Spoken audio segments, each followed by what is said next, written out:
Well, I told you I'd try to get a new episode out of every week. Emphasis on the word try.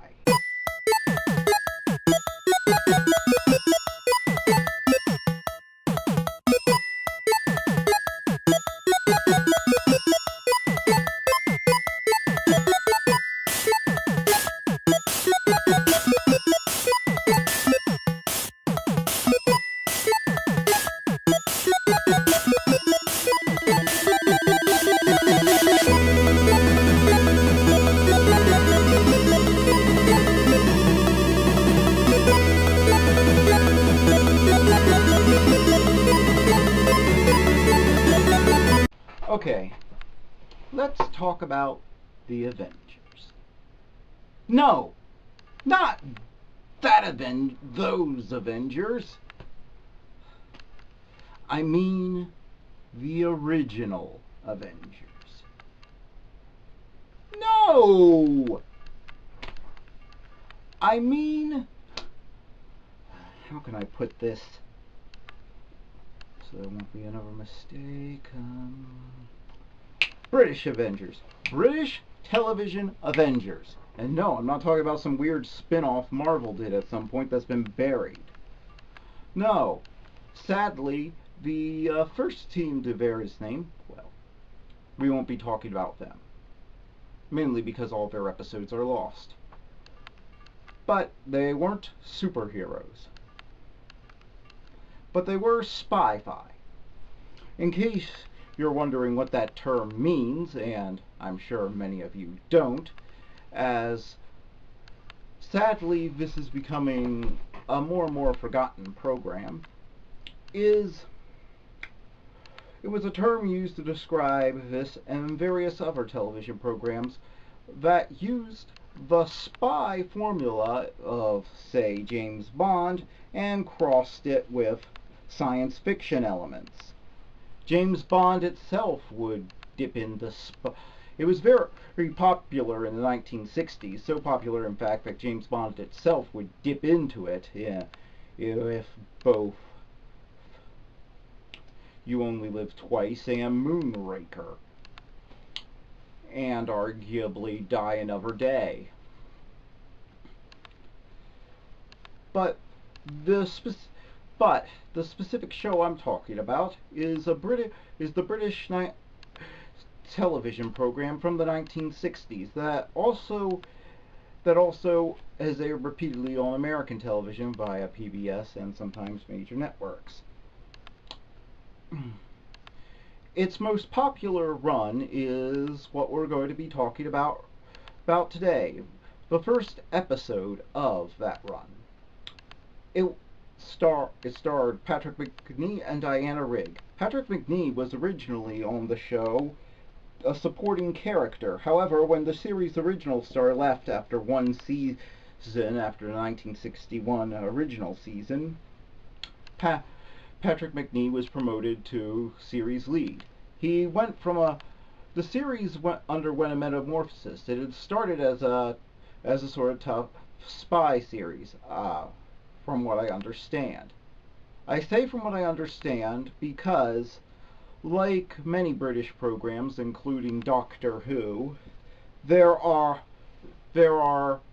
many early episodes just plain missing. If they weren't sold overseas, they're gone. Sadly, this is true for the first 3 or so seasons of the Avengers. Unlike Doctor Who, we do not have audio recordings of these early seasons to help us fill in the blanks. Best we can do is have summaries and look at scripts, from what I understand. However, we aren't talking about those early years today. The series became very popular once Patrick Macnee was teamed up with Honor Blackman. Their partnership was full of a lot of friction, as Honor Blackman's character of Kathy Gale did not approve of John Steed's tougher spy method, tougher, more professional spy methods, or his seemingly lack of morality. She tended to argue the moral side of the equation in a story. He tended to be practical.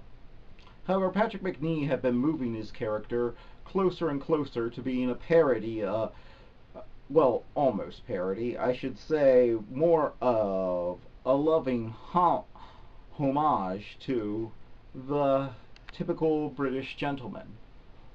Once Honor Blackman left to make the James Bond film Goldfinger, and this would not be the first or last time an Avengers star would leave the show to do a James Bond film,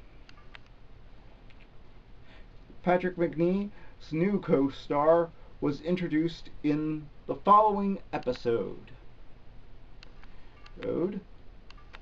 and she was an immediate hit. They originally had a different actress cast in the role, but they reshot the whole episode once they decided that they had made a terrible mistake.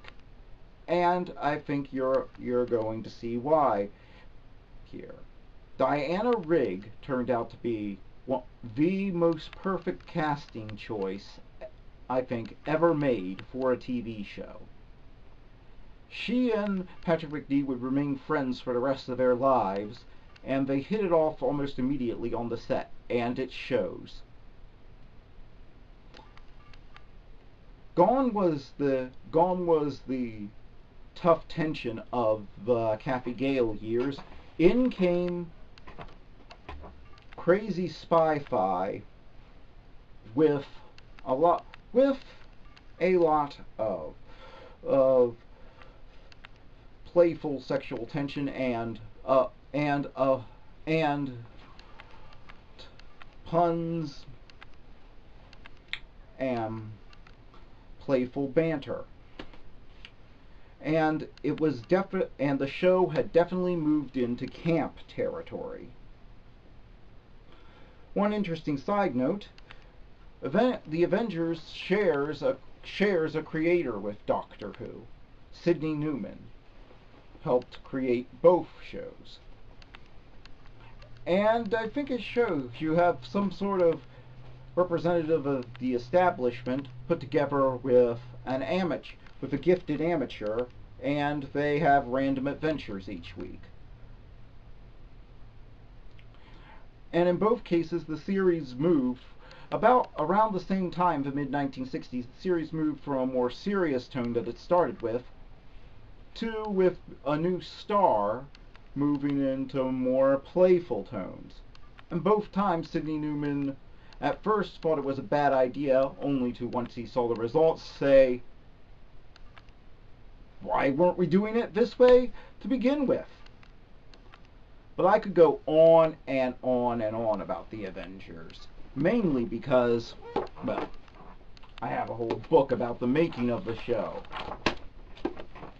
And I'll probably get around to reviewing the various home video releases of the series, and which ones I think are the best value for your money at some point. But now let's take a trip down my memory lane and take a look at the Town of No Return.